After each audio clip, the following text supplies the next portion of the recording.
isso aí, galera, vamos lá de movimento circular uniforme e acoplamento de polias. Quando eu coloquei no Google MCU, apareceu aí a foto do universo cinematográfico da Marvel. Infelizmente ou felizmente não é esse MCU que vamos tratar. Eu digo infelizmente porque você já sabe muito sobre isso, né? Se você não souber, assista os filmes. O que vamos tratar, na verdade, é daquilo que é cobrado no vestibular, não é? O movimento circular uniforme, ou seja, aquele movimento em que a trajetória é circular, mas a velocidade ela é constante. Talvez isso tenha dado um probleminha na sua mente. Como é que a velocidade é constante, só que ela muda, né, de direção e de sentido? A gente vai tratar sobre isso. Bom, mas primeiro, vamos lembrar aqui, a gente tem a função horária do movimento uniforme na sua versão linear. S igual a SO mais VT. É o famoso sorvete, não é isso? A gente sabe também que existe aquela relação, se você não lembra disso, vai aparecer aí o cardzinho da aula que introduz o movimento circular, você assiste, depois você volta para cá. Existe a relação entre a grandeza linear e a grandeza angular, tá aí, né? A grandeza linear, o S, é igual à grandeza angular, φ, vezes o raio da trajetória. Isso quer dizer que se a gente, por acaso, passa o R para o outro lado, ele vai passar dividindo. Se eu dividir o espaço linear pelo raio, a gente vai ter o espaço angular. Ou seja, olha para a primeira equação. Se a gente divide o espaço linear final sobre o raio, vai dar o espaço angular final. Se a gente divide o espaço linear inicial sobre o raio, a gente vai ter o espaço angular inicial. E se a gente divide a velocidade pelo raio, nós vamos ter a velocidade angular. O tempo, se a gente dividir pelo raio, não vai dar nada, porque o tempo não é uma grandeza vetorial. Daí embaixo a gente tem essa equação que aparentemente é meio estranha, porque está cheia de letras gregas, mas essa daí é a função horária do movimento angular, do movimento circular uniforme, ok?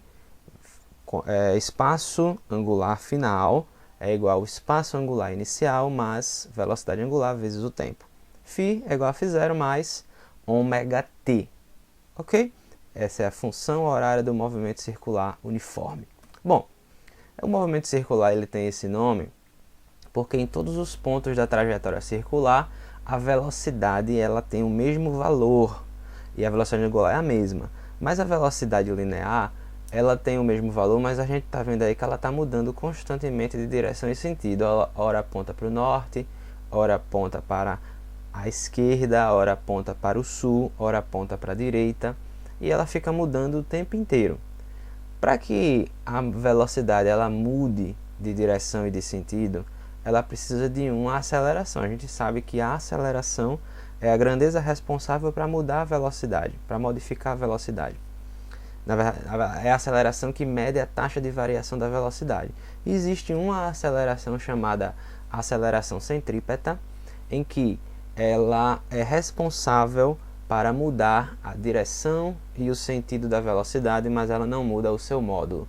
Ela tem esse nome, centrípeta, porque ela sempre aponta para o centro da trajetória circular.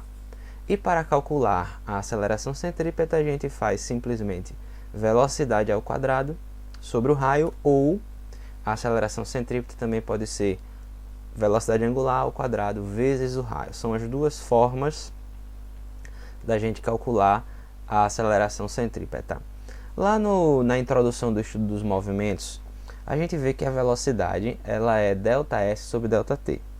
Isto quer dizer que a velocidade angular ela pode ser escrita como sendo ΔΦ sobre ΔT. Se por acaso a variação do espaço angular, o deslocamento angular for uma volta completa, a gente vai ter que ΔΦ é igual a 2π, já que 2π representa 360 graus. E ΔT, em vez de escrever ΔT, a gente vai escrever o período, porque período é o tempo necessário para que o corpo dê uma volta completa. E sabemos também da relação que envolve a frequência e o período. Isto quer dizer que, se a gente substituir o período lá na equação à esquerda, a gente vai ter que a velocidade angular pode ser 2π vezes a frequência. Nós temos aí então duas equações importantes para determinar a velocidade angular. A primeira, velocidade angular 2π sobre o período, a segunda velocidade angular é 2π vezes a frequência. Por que elas são importantes? Porque é muito comum nas equações que envolvem o movimento circular, a questão dizer para a gente quem é o período. Aí diz, o período é de 2 segundos. Qual é a velocidade angular? Se você não lembrar dessa expressão, você lembrar somente dos conceitos básicos de velocidade, ΔΦ sobre ΔT, talvez você não consiga de imediato responder a questão. E a gente sabe que quando a gente está fazendo uma prova de vestibular, é preciso ganhar tempo. Então, quanto mais informação para você resolver as questões corretamente e mais rápido, melhor. Então, lembre dessas duas equações para você resolver mais rápido as questões. Ok? Agora vamos ver o acoplamento de polias. É uma das coisas mais legais porque a gente vê diretamente no nosso cotidiano. O primeiro exemplo é através de contato ou fita ou correia. O exemplo da correia, a gente sabe que a catraca e a coroa da bicicleta, estou falando da bicicleta, elas têm uma ligação entre elas através de uma corrente. O exemplo aqui a gente está chamando de fita, mas corrente, correia, fita é a mesma coisa. Ou a gente vê aí, por exemplo, também engrenagens de relógio ou engrenagens de alguma coisa que você já deve ter visto, é através de contato. O que é que essas coisas têm em comum? A velocidade linear das duas polias é a mesma, ou seja, V1 igual a V2. Só que a velocidade linear, ela pode ser escrita como sendo velocidade angular vezes o raio, ou seja, se V1 é igual a V2, ω1 vezes o raio 1 é igual a ω2 vezes o raio 2. E sabemos do slide anterior que a gente pode escrever a velocidade angular em termos da frequência ou do período. Se a gente coloca em termos da frequência, que normalmente é uma das grandezas mais comuns que se pergunta, a gente pode ter F1, R1, ou seja, a frequência 1 vezes o raio 1, é igual a frequência 2 vezes o raio 2. Último detalhe sobre essas relações. A frequência e o raio, e a velocidade angular e o raio, elas são inversamente proporcionais, ou seja, se o raio 2 é maior que o raio 1, o raio 2 é maior que o raio 1. Isto quer dizer que a frequência 2 ela necessariamente precisa ser menor que a frequência 1, porque a relação entre frequência e raio é que eles são inversamente proporcionais. E o outro tipo de acoplamento de polias é através do eixo. Você vai lembrar, por exemplo, a ligação entre os pedais e a coroa da bicicleta e também a catraca e o pneu traseiro. É o mesmo tipo de acoplamento, o mesmo tipo de transmissão de movimento. Neste caso, a velocidade angular aqui é igual. No caso, ω1 é igual a ω2. A velocidade angular da polia 1 é igual à velocidade angular da polia 2. Se a gente colocar isso em termos da velocidade linear, a gente tem V1 sobre R1 é igual a V2 sobre R2. E daí, se o raio 2 for maior que o raio 1, necessariamente a velocidade 2 vai ser maior que a velocidade 1. Para que tudo isso fique mais claro, obviamente é bom a gente praticar, fazer alguns exercícios. Então vamos lá agora fazer alguns exercícios. Galera, vamos lá então fazer os exercícios. A primeira questão já aparecendo aí na sua tela. Uma roda de bicicleta de raio 0,30 metros executa 20 voltas em 5 segundos. Determinar a frequência do movimento, o período, a velocidade angular da roda, a velocidade linear de um ponto situado na extremidade da roda. Bom, primeiro vamos anotar os dados. Ele disse que o raio da bicicleta vale 0,30 metros e que esta roda executa 20 voltas em 5 segundos. A letra A pergunta para a gente quem é a frequência. A frequência a gente sabe que é o número de voltas em relação ao tempo. Ou seja, a frequência vai ser 20 voltas sobre 5. Esta frequência aí equivale a 4 Hz. A letra B pergunta para a gente quem é o período. Sabemos que a frequência é o inverso do período, ou seja, o período pode ser escrito como sendo o inverso da frequência. Então, o período pode ser 1/4 de Hertz. Se você preferir, pode escrever também como sendo 0,25. Desculpa, aqui é um quarto de segundo. O período é um tempo. Hertz é a unidade de frequência. A letra C pergunta quem é a velocidade angular. A velocidade angular pode ser escrita como sendo 2π vezes a frequência. 2π vezes a frequência, que é igual a 4. Então a gente tem que a velocidade angular é igual a 8π radianos por segundo. E faz todo sentido. Se ele por acaso realiza 4 voltas por segundo e uma volta completa é igual a 2π, quer dizer que realmente a velocidade dele vale 8π, no caso 4 voltas a cada segundo. A relação entre velocidade angular e frequência, elas têm essa definição que é muito íntima e os números nos mostram isso, né? Por fim, a letra D quer saber a velocidade linear. A velocidade linear ela pode ser escrita como sendo a velocidade angular vezes o raio, ou seja, 8π vezes 0,30. Isso vai dar 2,4π metros por segundo. Posso deixar em função de π? Posso. A questão ela não nos disse o valor de π, então eu posso deixar em função de π sem nenhum problema.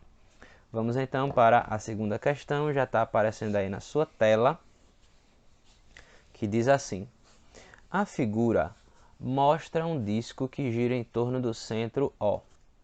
A velocidade do ponto X é 50 cm por segundo e a velocidade do ponto Y é de 10 cm por segundo. A distância XY vale 20 cm.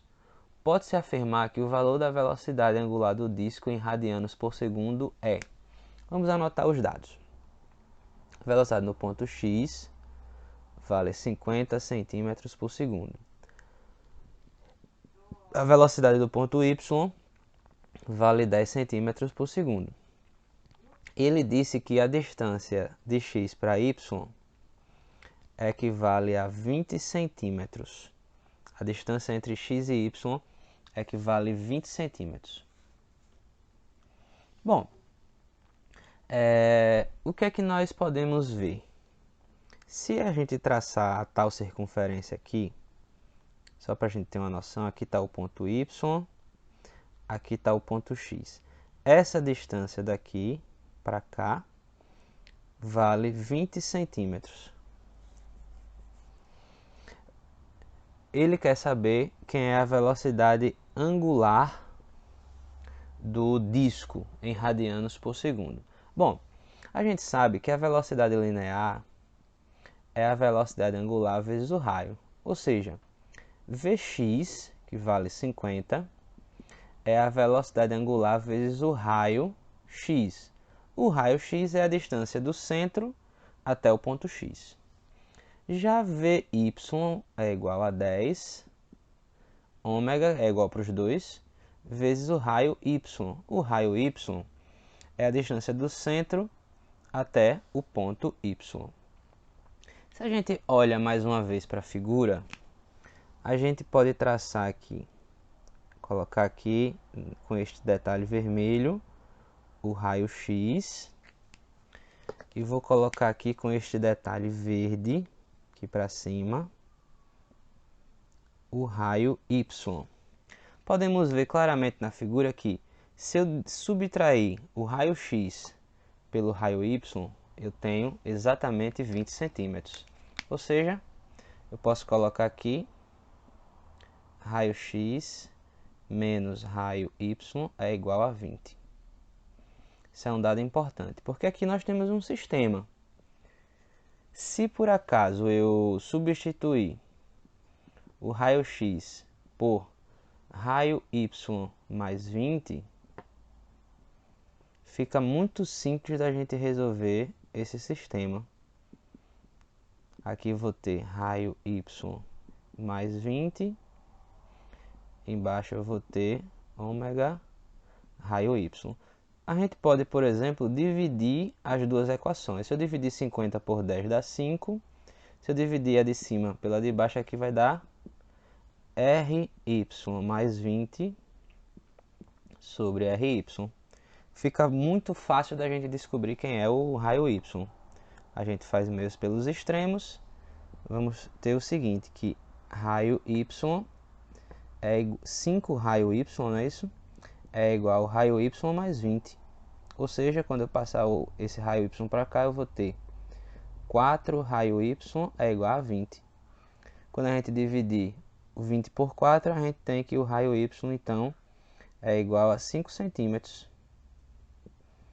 Se o raio Y vale 5 centímetros, a gente pode substituir nesta outra equação, nesta equação aqui, por exemplo, para descobrir quanto é que é ômega. Eu vou ter aqui 10 igual a ômega vezes 5.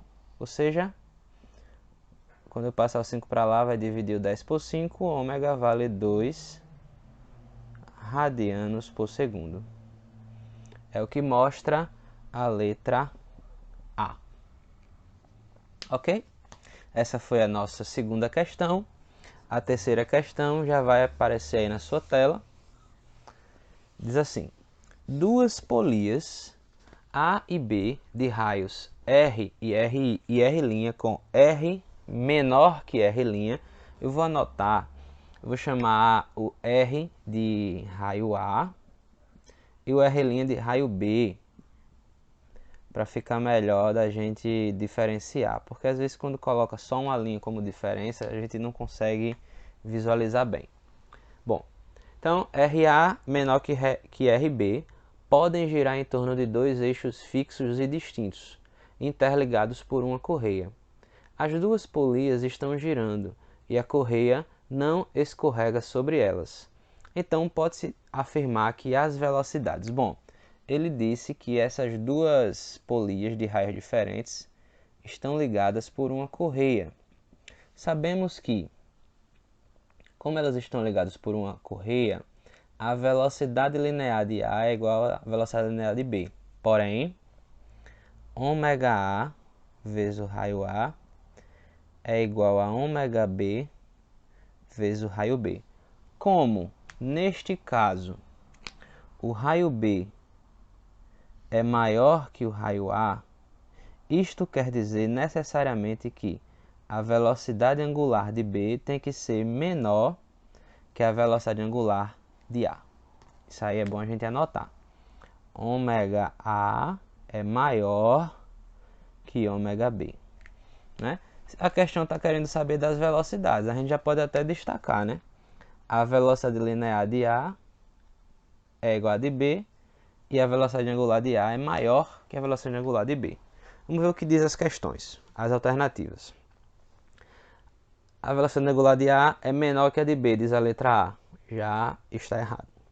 A letra B diz que a velocidade angular de A é maior que a de B, está certo.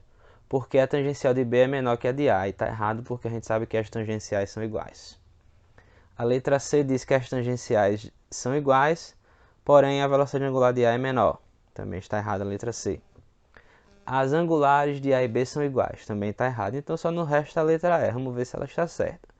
A angular de A é maior que a de B, está correto, porém ambas têm a mesma velocidade tangencial, também está correto, então a resposta, de fato, é a letra E.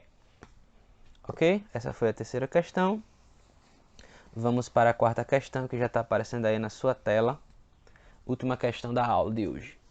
A bicicleta move-se a partir do movimento dos pedais, os quais fazem girar uma roda dentada chamada coroa, por meio de uma corrente. Esta coroa está acoplada a outra roda dentada chamada de catraca, a qual movimenta a roda traseira da bicicleta. Um ciclista, preparando sua bicicleta para um torneio, percebeu que a coroa tem um raio 5 vezes maior do que o da catraca. Por ser aluno de física, ele raciocinou: para que eu vença o torneio, se faz necessário que eu pedale na minha bicicleta a razão de 40 voltas por minuto, no mínimo. A partir dessas informações, pode-se afirmar que a frequência de rotação da roda da bicicleta em rotação por minuto vale. Bom, Nós temos três polias aí, né? Digamos assim, fazendo a rotação. A primeira é a coroa, que eu vou chamar a coroa de A. A segunda é a catraca, que eu vou chamar de B. E a terceira é a roda, que eu vou chamar de C. A questão disse que o raio da coroa, ou seja, o raio A, é 5 vezes maior que o raio B. Além disso, nós sabemos que a ligação entre A e B é através de uma corrente, e a ligação entre B e C é através de um eixo. A e B é a coroa e a catraca, se ligam através de uma corrente. B e C é a catraca e a roda traseira, se ligam através de um eixo.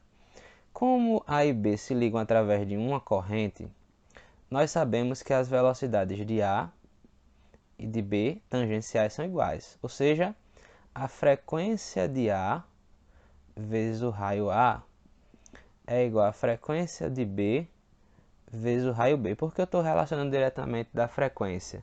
Porque ele disse que para poder vencer precisa fazer com que ele pedale a bicicleta 40 voltas por minuto. Ou seja, ele vai imprimir na coroa uma frequência de 40 RPM. A gente sabe então que a frequência A vale 40. O raio A é 5 vezes o raio B. A frequência B nós não sabemos e o raio B também não sabemos. Mas aí nós podemos simplificar raio B e raio B, sobrando o seguinte: a frequência B é igual a 40 vezes 5, que dá 200 rotações por minuto. Sabemos então que, como a catraca e a roda se ligam através de um eixo, as velocidades angulares de A, de B e de C são iguais. Se as velocidades angulares são iguais, isso quer dizer que as frequências também são iguais. Ou seja, a frequência da roda também vale 200 RPM. Isso indica que a resposta dessa questão é a letra C, e com isso nós encerramos os exercícios da aula de hoje.